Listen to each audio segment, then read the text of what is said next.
está listo para hablar sin pelos en la lengua, sin censura, seguramente también de Ciro Gómez Leiva y de todos estos comentócratas que si la presidenta dice algo, ellos dicen lo contrario, si la presidenta cambia de opinión, ellos también. Es el maestro Ricardo Sevilla, periodista de larga trayectoria, el maestro Ricardo Sevilla, escritor, columnista, pandillero, de Sin Censura, fundador y conductor de su podcast, el de los datos duros, el terror de la fachiza y uno que otro descuidado, despistado de la 4T en redes sociales con lo que publica en X, antes Twitter, y orgullosamente miembro de esta familia Sin Censura. A ver, Ricardo, hablemos de estos que hoy critica la presidenta y de los personajes que asegura la presidenta pues no se van a salir con la suya y que no, ella no va a caer en sus provocaciones. Los maestros y las maestras de la CENTE, la coordinadora, bueno, de los líderes de la CENTE, porque no podemos meter a todo el mundo en el mismo saco. Querido Ricardo, por donde tú quieras, iniciamos y con todo para dejar la víbora chillando.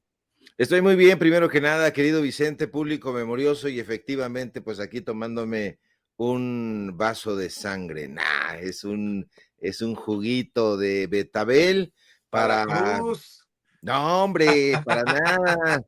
No, fíjate que no, no diría que me retiré de eso, sino que yo simple y sencillamente no soy tan afecto. Tengo cara de borracho a lo mejor, pero no cree usted ese tipo de cosas.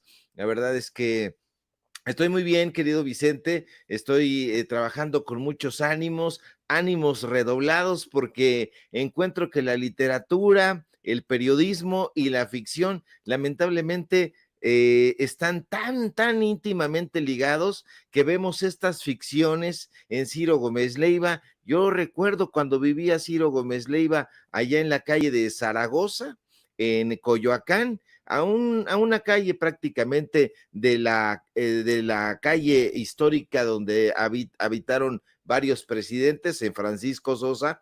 Él tenía en su mesa algunos libros y tenía un libro de Gonzalo Vélez, me acuerdo perfectamente, y la gente diría, ¿por qué? ¿Por qué lo recuerdas? Porque yo fui alumno de Ciro Gómez Leiva en la Facultad de Ciencias Políticas y me daba en aquella época una materia que, ¿quién lo iba a decir? Se llamaba, sí, parece increíble, se llamaba Prensa Contestataria. Daba esa clase en la UNAM Ciro Gómez Leiva, y allá en aquellos tiempos juveniles lo conocí, cuando era otro tipo de personaje, nada que ver con este personaje que hoy critica a la presidenta de México y que criticaba al presidente Andrés Manuel López Obrador. Ciro Gómez Leiva, mi querido Vicente, hay que decirlo con todas sus letras, es un personaje artero, es un personaje que da la puñalada trapera. Tuvo una amistad con Andrés Manuel López Obrador. Hay que recordar que lo visitaba ya en el departamento donde habitaba el expresidente de México, mucho antes de que fuera siquiera jefe de gobierno.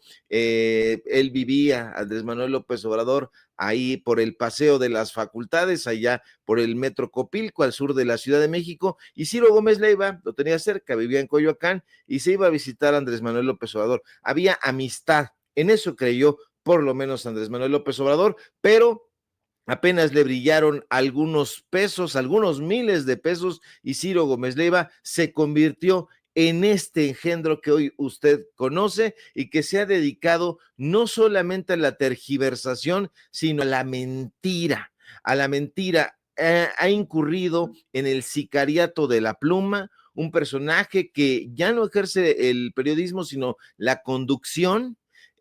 Un sujeto que, mire, la diferencia entre el periodismo y la conducción, la presentación de noticias, es muy simple y muy sencilla y muy llana. Un periodista investiga, entrevista, recorre, tiene algo sí, de perito de los datos duros, y entonces ese es el periodista, digamos, un personaje a todo terreno, que ejerce el artículo, la entrevista, la crónica, etcétera, etcétera. Pero un presentador de noticias es el que se vale de toda esa base de conocimiento periodístico y se lo dan ya todo digerido, se lo presentan con hojas para que él simple y sencillamente lo presente ante las audiencias.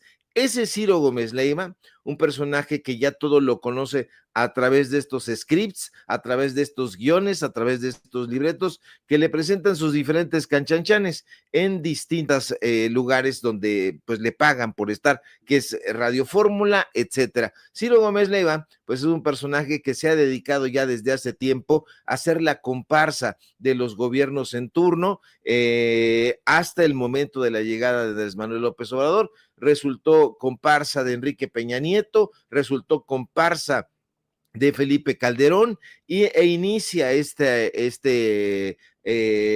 estos aplausos en el sexenio de Vicente Fox, que ahí empieza la crítica, porque se acuerda que Vicente Fox, cuando le pide ayuda, justamente Ciro Gómez Leiva, en aquel episodio triste de, pues donde Ricardo Salinas Pliego se apropia de mala manera de las instalaciones de CNI Canal 40, Vicente Fox se encoge de hombros y dice, ¿y yo por qué? Aquella frase histórica. Así que Ciro Gómez Leiva, junto con todos estos comentócratas, Vicente, forma parte de esas huestes de la derecha ramplona que a toda costa intenta golpear a un gobierno, a los últimos dos gobiernos que se negaron a darle esos contratos, ese chayote. Acuérdese usted, los saludos con Felipe Calderón, los saludos exultantes con Enrique Peña Nieto, ese es Ciro Gómez Leiva.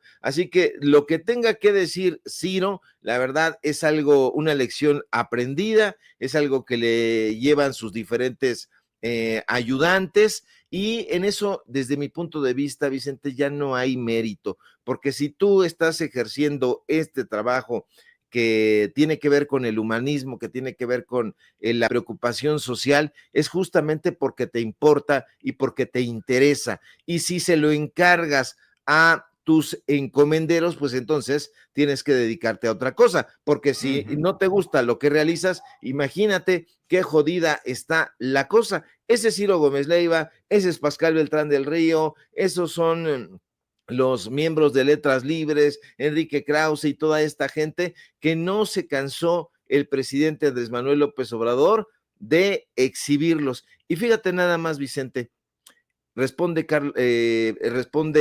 Pablo Bullosa al Te reportaje. iba a decir que si te habías dado cuenta, porque vaya que si le ardió lo que dijiste, lo que dijimos, que no se quedó con las ganas y pues no que somos periodistas de dudosa reputación, medios de dudosa reputación y pseudo periodistas, Ricardo. Pues eso es lo que dicen de mordiéndose las uñas, mordiéndose la lengua.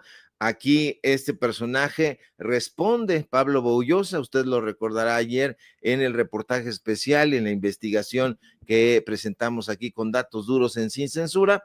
Responde Pablo Boullosa, el director de La Dichosa Palabra, un programa, Vicente, que lleva 22 temporadas, que son temporadas anuales, es decir, lleva 22 años al aire cobrando, esas cifras son más de 400,000 pesos que cobra Pablo Boullosa, y se enoja y responde esto que usted acaba de ver en su pantalla. Responde Pablo Boullosa, le explico, vendo mis servicios, no mis convicciones. Y pregunta Pablo Boullosa, ¿qué pretenden? ¿Que guarde silencio porque me pagan?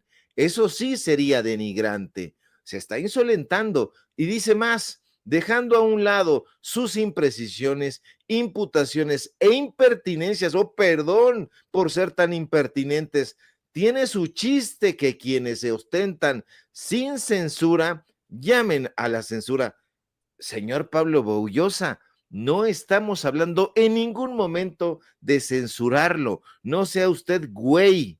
Perdón el exabrupto, pero si usted se jacta de ser uno de los intelectuales más conspicuos y más inteligentísimos de la nomenclatura intelectual de este país, aprenda a diferenciar las palabras. No hablamos de la censura, hablamos de la contradicción de que un personaje como usted esté cobrando con la derecha del gobierno federal que tanto execra, que tanto critica y acto continuo llame a un boicot en contra de la próxima elección. Así que, señor Pablo Boullosa, no sea usted zopenco, tantos libros que dice haber leído, o nos vamos a creer aquello que nos contaba el maestro Gerardo Villegas, que lo conoció muy bien, que usted no ha sido en toda su vida más que un barman. A lo mejor está recordando esos tiempos en El Hijo del Cuervo,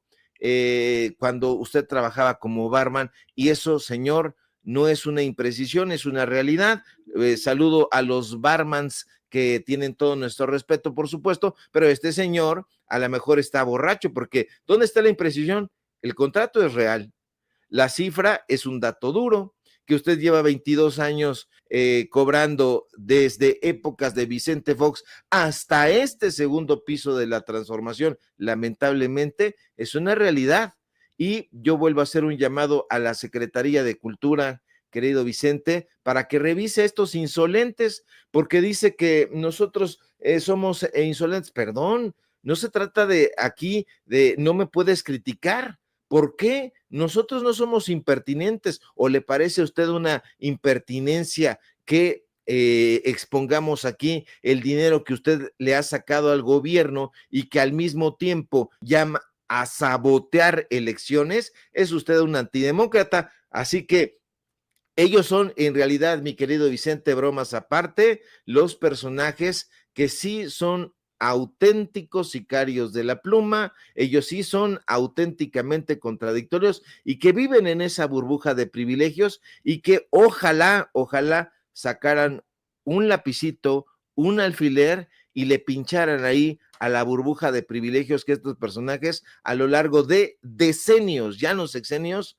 han lucrado con los diferentes gobiernos. Así que pues ahí están los datos duros. No solamente le calaron, sino que no tuvo la entereza de responder puntualmente a todo eso que este señor llama imputaciones. No son imputaciones, son señalamientos, y además estas informaciones nos las comparte gente que trabaja con usted, así que averigüe, platique con la gente que trabaja con usted, porque dirían aquí en mi barrio, querido Vicente, Pablo Boullosa les caga justamente por hipócrita, porque se lleva dinero a su bolso y porque trabaja para el usurero Ricardo Salinas Pliego. Así que eso no es contradicción.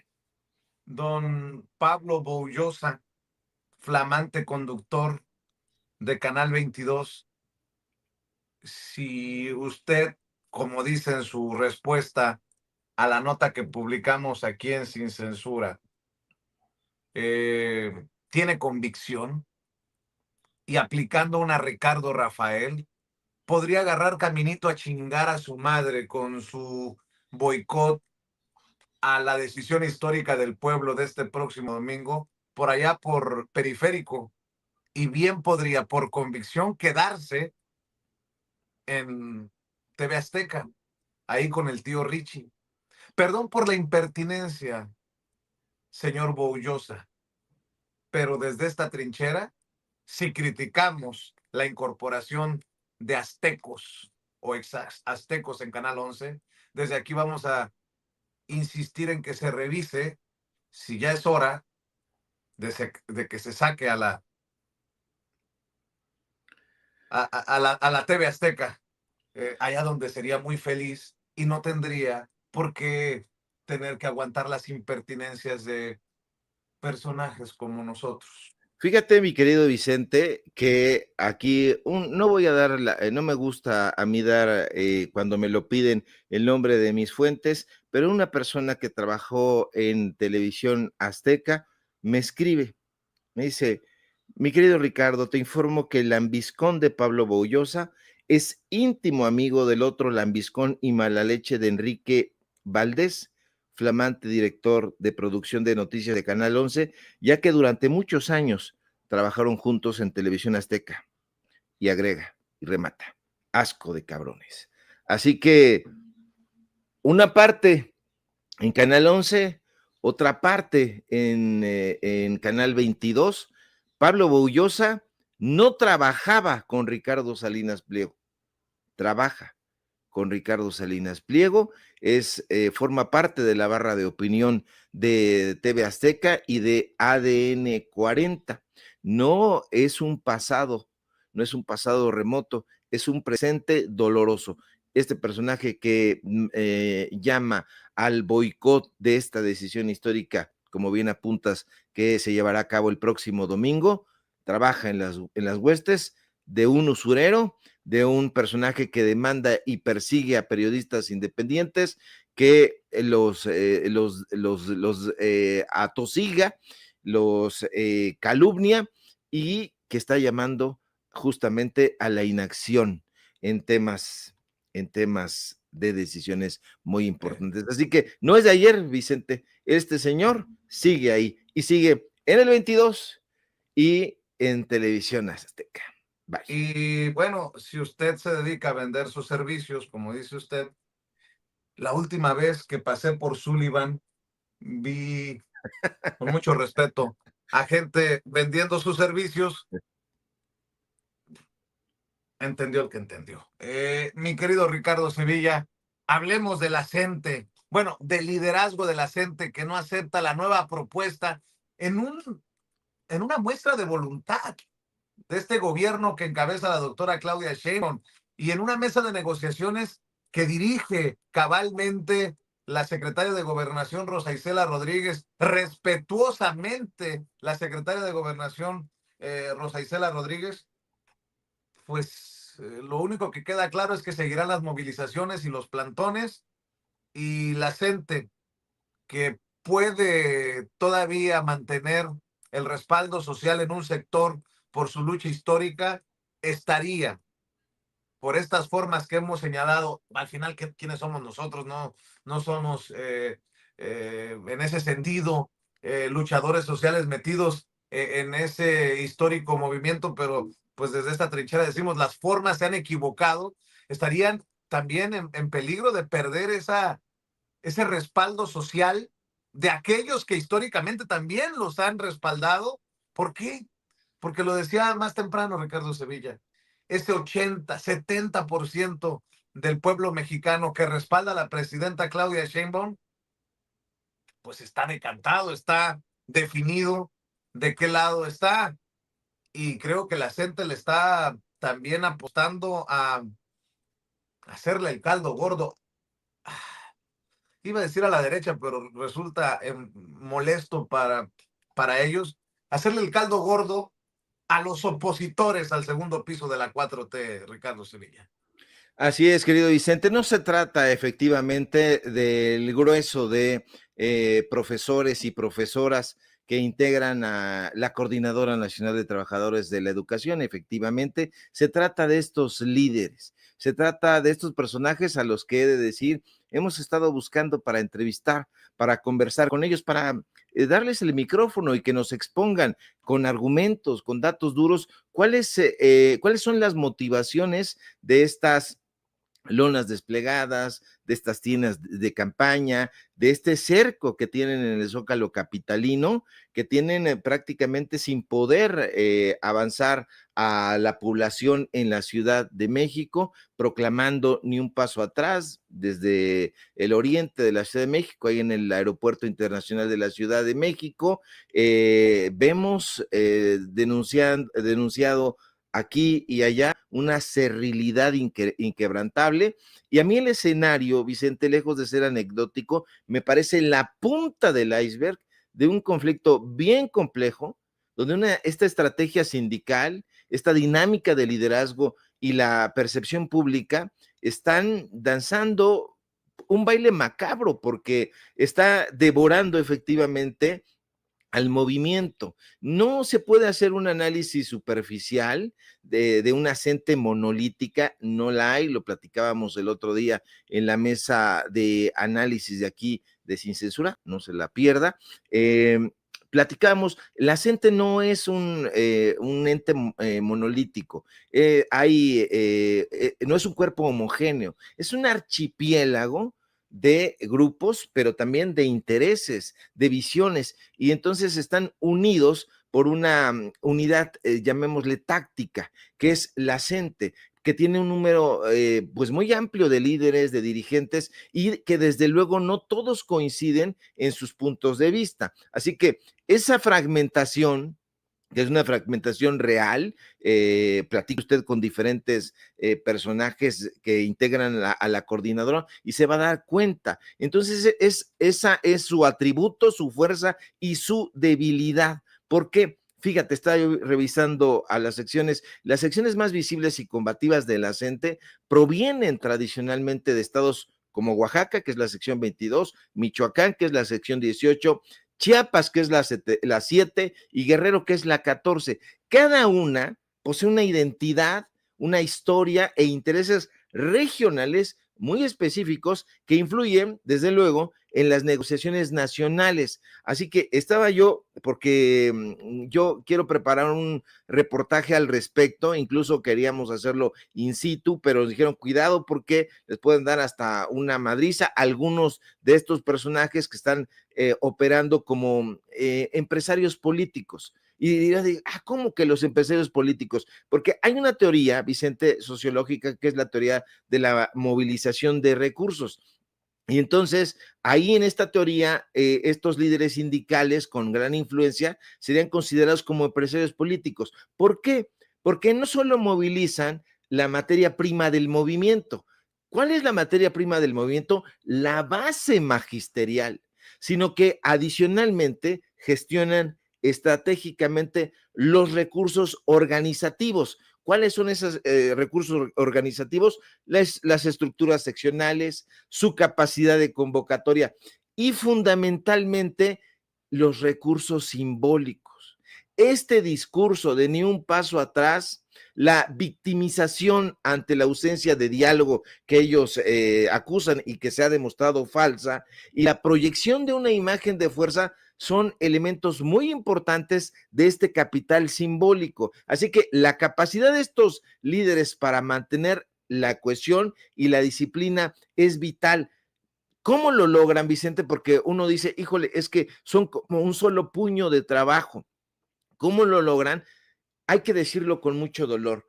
No es por consenso espontáneo, no, sino por una combinación de presión interna, lealtades seccionales y en ocasiones, también hay que decirlo, por la fuerza de estas estructuras de decisión verticales que, aunque democráticamente son cuestionables, para ellos son efectivas para la acción inmediata, para tomar una calle, una avenida, etcétera. ¿Esto lo determinan quién? Pues no la gente, no los profesores que están acompañando el movimiento, no, son los líderes quienes determinan esto, así que esa es la cruda verdad. La obediencia no siempre es convicción, ojo con eso, así que hay una adhesión forzada en la línea. Eso es lo que se conoce como la arquitectura de la obediencia, porque si observamos las acciones de la gente a través de la teoría del conflicto, nos vamos a dar cuenta que estas son tácticas, que son mecanismos de presión para visibilizar demandas, para forzar negociaciones, para mantener al gobierno, ya no digamos contra la pared, pero sí en algo que quienes vivimos en la Ciudad de México sí estamos padeciendo, más allá de querer hacerle el caldo gordo a los comentócratas, que no es para nada el caso. Sí, este cierre de calles, estas marchas, estos plantones, son la amenaza de esta estrategia de hacer más caos y son herramientas destinadas a elevar, cuidado con eso, los costos políticos de la inacción gubernamental. Es un patrón de movilización de la gente, Vicente, que ha sido históricamente visible y sin embargo, pues aquí ante lo que se están enfrentando es que esa repetición constante sin resultados tangibles a corto plazo está generándoles un fenómeno sociológico muy crítico, que es lo que está viviendo la gente en este momento en la Ciudad de México, la fatiga social. hay fatiga social porque la gente de a pie, que es conocida como la mayoría silenciosa, que no está afiliada ni al gobierno, ni a la CENTE, ni a ningún partido político, es la que está sufriendo directamente las consecuencias de estas movilizaciones. Yo preparo pues una especie de documental sobre este tema, porque me parece que este asunto de la fatiga social es muy importante, no es un mero inconveniente, es la corrosión lenta pero implacable de esta legitimidad del movimiento, un movimiento que ya se está viendo pierde o está perdiendo el apoyo de la ciudadanía y bueno, pues eso la podría, le podría restar no solamente fuerza a sus líderes, sino corroer toda la estructura del movimiento. Y eso sí sería penoso porque efectivamente la CENTE tiene una historia de lucha muy importante en la historia de nuestro país. Oye, por cierto, veo que a Pablo Boullosa lo siguen muchos trolls, bots que ya se vinieron encima. Mi querido Ricardo Sevilla, los has activado. Y por cierto, qué fuerte el debate en redes por lo que dice Nacho Rodríguez el Chapucero, por lo que dice Álvaro Delgado. Y ahora un simple comentario de José Ramón López Beltrán, el hijo mayor del presidente Andrés Manuel López Obrador, enciende, enciende nuevamente la situación. Nacho Rodríguez dice, pues ayer se hicieron tontísimos los periodistas Álvaro Delgado y Páez Varela ante los reclamos de su audiencia por la entrevista blandita de Sandra Cuevas. No se atrevieron a comentar nadita ni leer ningún comentario al aire, Tony. Y mientras otro youtuber refritea otra vez los famosos contratos como represalia en relación a lo que publicó Julio Cerroa. Pero pues yo no fui el que entrevistó a Sandra Cuevas en su galería. Lo curioso es que esta misma semana yo reconocí a ese youtuber porque hizo, es así, una buena entrevista exclusiva grabando a la hija de Dóriga. Pues bueno, fue más importante para él defender a sus cuadernos. Está bien, no pasa nada. Ya hoy saca un video que fui priista, voté por Enrique Peña Nieto y publica la portada de hojas políticas con Granier. Y Álvaro Delgado le escribe, vulgar mentiroso, solo creen tus infamias los que son como tú. Y sigue el debate. Nacho le dice, parece usted disco rayado, señor Álvaro, mejor dé la cara en su canal y explique a su propia audiencia su entrevista blandita, como flan a Sandra Cuevas, que huele, perdón, apesta a publicidad para su galería de arte. Repito que yo no tengo ningún problema con eso, que quede claro, pero no se ande desgarrando las vestiduras porque ya no le sale. Y José Ramón López Beltrán, el hijo mayor del presidente Andrés Manuel López Obrador, comenta, honestamente tampoco entiendo por qué entrevistaron a doña Esa. Ouch, Sopas. ouch, ouch, En la ouch. torre, mi querido Vicente, va a seguir creciendo. Fíjate que yo cuando estuve en Regeneración MX, saqué un reportaje sobre Sin embargo. Entonces allá di a conocer que el dueño, uno de los dueños de ese medio de comunicación, de apellido Valladares, él tenía, había salido en la lista de los Panama Papers y fue eso, salvo aquí en Sin Censura, donde lo presenté, pues no tuve el respaldo prácticamente de ninguno de estos periodistas que se dicen independientes, el propio Alejandro Páez Varela, estuvieron preguntándole en el chat de Sin embargo, le preguntaban sobre esto y dijo que pues yo era un mentiroso. Entonces, cuando ves una reducción de un argumento a solo una palabra, pues es que justamente te ha dolido el callo que te pisaron. A mí no me interesa, la verdad, saber quién financia tal o cual. A mí en lo particular no me interesa, pero creo que sí te da la temperatura de quién está detrás de qué. A mí si me financiara alguien, pues lo diría, ¿no?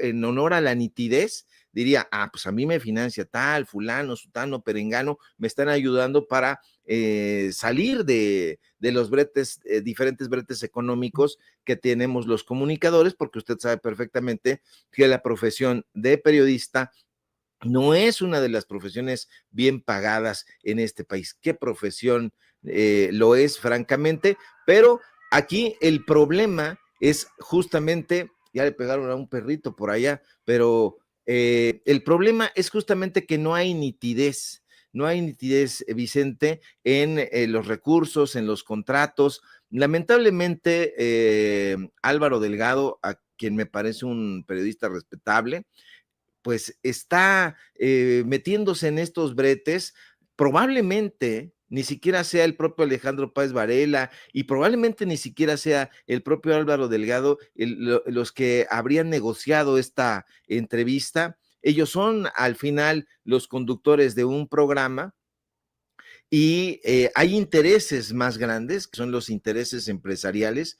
Ese es el problema, y lo decía yo ayer en una pequeña publicación. Decía, si tú quieres ser independiente, si tú quieres preguntar sin que te imponga ninguna entrevista a modo, funda tu propio medio de comunicación, sé tu jefe editorial, sé tu director editorial, tú sopesa qué información vas a presentar y responsabilízate de ella, pero si quieres que te sienten en un banquito, que vayas a una galería de arte y que hagas preguntas a modo, que no cuestiones como la audiencia esperaría a un personaje, ya no digamos polémico, sino perniciosamente vulgar, como lo ha sido Sandra Cuevas, pues atenta a las consecuencias.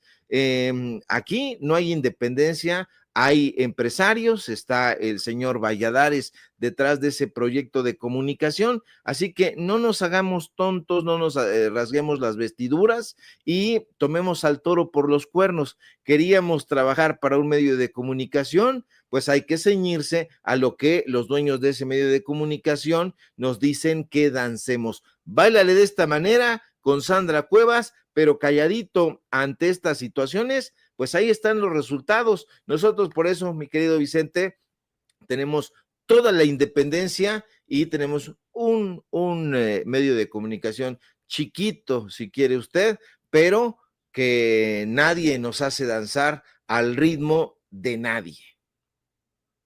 Yo solamente voy a decir, amigos, amigas, colegas, que no se nos olvide que el enemigo está allá con los criticados hoy, exhibidos hoy por la presidenta. Están en Azteca, que se están quejando hasta el detector de mentiras. Si en el sexenio pasado le dieron hasta con la cubeta a Ana Elizabeth García Vilchis, a quien le mando un cariñoso saludo, quien se hizo cargo de esta sección, el quién es quién en las mentiras de la semana, ahora ya se están dejando ir contra el detector de mentiras. ¿Por qué? Pues porque son ya clientes del detector de mentiras en TV Azteca. Yo lo he dicho aquí. ¿Hasta cuándo vamos a revisar la publicidad oficial? Azteca y Televisa siguen siendo los medios que más dinero reciben de la publicidad oficial. Y Azteca repite semana tras semana en el detector de mentiras. ¿Qué no han visto al bigotón de Alatorre en el detector de mentiras cada semana, cada miércoles? Pues les estamos pagando para mentir. Si están en el detector de mentiras, reciben la publicidad oficial cientos de millones de pesos, les estamos pagando para mentir. Y digo pagando porque el dinero es de todos los mexicanos y mexicanas. A ver, ¿qué sacó a la torre en esta noche en Hechos, Ceci? Aquí le presentamos hechos, no palabras. Hoy en la conferencia mañanera de Palacio Nacional intentaron de nueva cuenta tapar la realidad con palabrerías y mentiras, pero de nueva cuenta la realidad, como siempre, se impone. Páuselo. ¿Fui yo? o Javier Alatorre le llamó mentirosa a la presidenta Claudia Sheinbaum. Están en Azteca como los de Latinos. En Latinos le han dado vuelo a este boicot a no votar el domingo. Han entrevistado a Santa María y medio mundo en contra de votar, en contra de elegir a ministros, a ministras, a magistrados, a magistradas, a jueces y juezas. Y acabo de ver, este domingo 1 de junio, no te pierdas el especial de Latinos por la elección judicial, análisis, actualizaciones y más desde las 8 de la noche, solo aquí en Latino. Bueno, pues, ¿quién chingados les entiende? A ver, suelte lo de Azteca, Ceci. Siempre se impone. Una vez más quedó demostrado que el mentiroso detector de mentiras de la presidencia no desmiente nada y solo es el instrumento que usa el gobierno para controlar e imponer su propia narrativa. Así que vamos a desmontar una por una las mentirosas afirmaciones de hoy.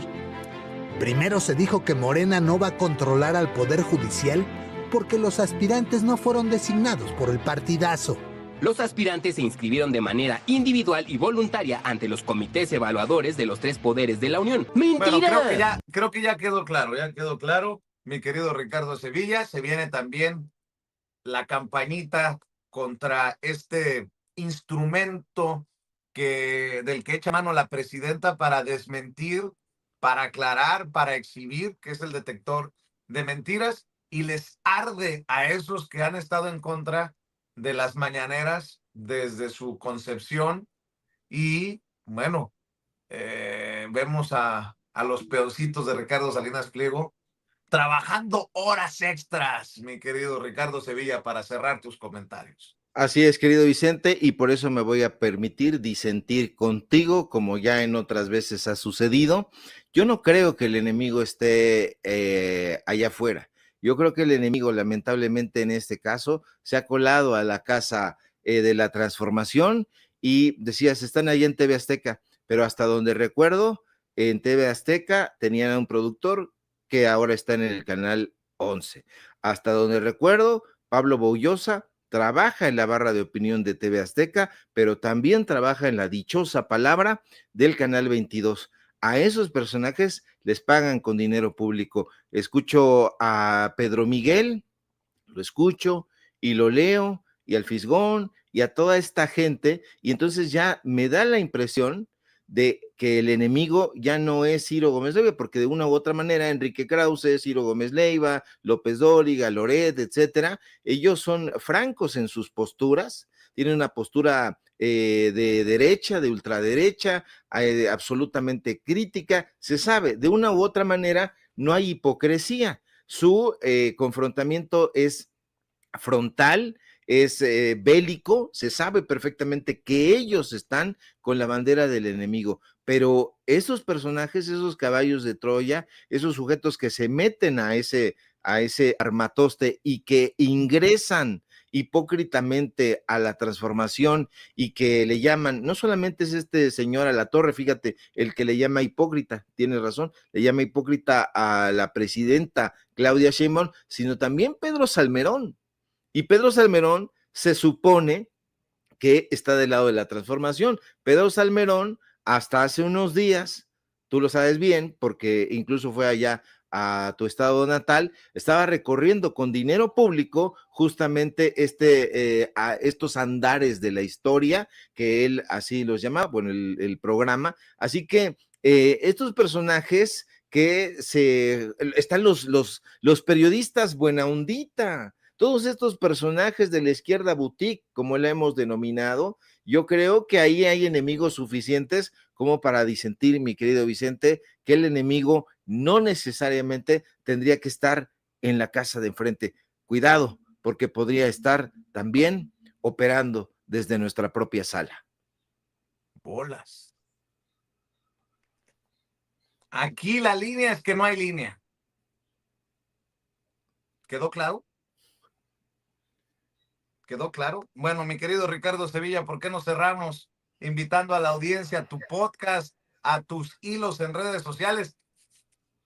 Nada más no me vayas a salir como un amigo que ya en veda sacó su, ¿cómo se llama?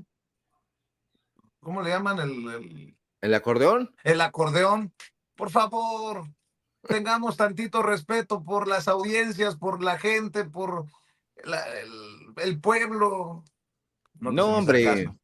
No, hombre, no, no habrá acordeón. Si usted vio la lista que yo compartí, después compartí, dije, siempre no, ahora va a ser este. En fin, toda lista toda lista, todo cariño está en movimiento. Así que hoy podemos tener este cariño, pero mañana ya no y se vale cambiar de opinión. Así que usted vaya a hacer lo que tenga que hacer en las citas históricas a las que vaya a acudir y hágalo con toda la libertad, siempre informándose pues de qué es lo que usted va a hacer, los datos duros. Y justamente por eso sígame en los datos duros. Ahí estamos echándole mucha galleta para hacer enojar a Pablo Boullosa y todos estos corruptos e hipócritas en X, @Sevilla Crítico, en Facebook, Ricardo Sevilla, y nada más. Síganos efectivamente allá en Datos Duros Podcast. Ahí estamos, ahí estábamos. Teníamos 3,000 seguidores, ¿se acuerda usted? En febrero llamamos para los 50,000 seguidores. Se va a enojar el pelón Gomis porque se reía de nosotros. Y vamos por más, porque es el mejor podcast de política que hay en este momento. El mejor. Podrán venir otros, pero de los datos duros, échenos la mano. Y échenos la mano, por supuesto, aquí también, desde luego en la familia Sin Censura, donde somos orgullosamente miembros, y agradezco siempre a su director y conductor, mi amigo Vicente Serrano, justamente por eso. Por lo que ha dicho es cierto. Nunca ha habido línea y justamente la línea es que no hay línea. Y yo agradezco mucho esa deferencia y esa hospitalidad informativa, mi querido Chente, que no se da en maceta. Gracias por aguantar. Se quejaban mucho en Excelsior, en el suplemento cultural, cuando sacaba tal o cual reportaje y decían, Ricardo Sevilla siempre hacía que trataran de mandarnos a callar o siempre hacía que nos regañaran por los reportajes y artículos que sacaba. Y hoy a Vicente Serrano le ha tocado recibir también los embates que de los que yo me responsabilizo ahí en las redes sociales, porque Pablo Boullosa ahora, ya sin querer, mi querido Chente, te granjé a un nuevo enemigo, hombre. No, es lo de menos, cara. Los madrazos al interior del movimiento que se han venido por tus reportajes, por las denuncias de Paco Cruz ayer, de estos acordeones en su pueblo. No. Nos llaman pandilleros, me dicen que soy el empleado del tejedor de propaganda. La hemos pasado bien Ricardo. informándole a la gente. Bueno, está bien. ¿Cómo dice? ¿La bebes o la derramas? Dale pues, mi querido Ricardo, estamos al pendiente. Abrazo. Saludos al pandillero mayor, Ricardo Sevilla, hablando con nosotros sin censura. Vamos a ir con más información, con más invitados. A ver si vemos por ahí también llegar a Luis Guillermo Hernández, al buen Toño Ruiz, a Jesús Pérez Gaona. Porque vaya que... luego de la denuncia ayer de Paco Cruz aquí en Sin Censura, veo que ayer precisamente el Instituto Nacional de Formación Política de Morena ha publicado algo que parecería una respuesta a esa denuncia. Dice: el Instituto Nacional de Formación Política de Morena no promueve candidatas o candidatos al Poder Judicial y no comparte acordeones. Confía en que la ciudadanía participará masivamente este 1 de junio para que libremente, con su voto, se escojan a las y los mejores juzgadores. Vamos todas y todos en pos de la democratización de todas las instituciones del Estado mexicano. Sin formación no hay transformación, y ha reposteado Rafael Barajas el Fisgón, líder del Instituto Nacional de Formación Política de Morena. Si no está moviendo acordeones el Instituto Nacional de Formación Política, entonces, ¿quién lo está haciendo? Porque como diría el buen Paco Cruz, a su pueblo llegaron con acordeones. Y todo parece indicar, de acuerdo a lo que nos dice Paco, que se trata de gente del Instituto Nacional de Formación Política de Morena. Y aquí sí voy a ser claro. Si los acordeones los está moviendo un sector que no entiende la transformación, que no entiende que no debe aplicar las del PRI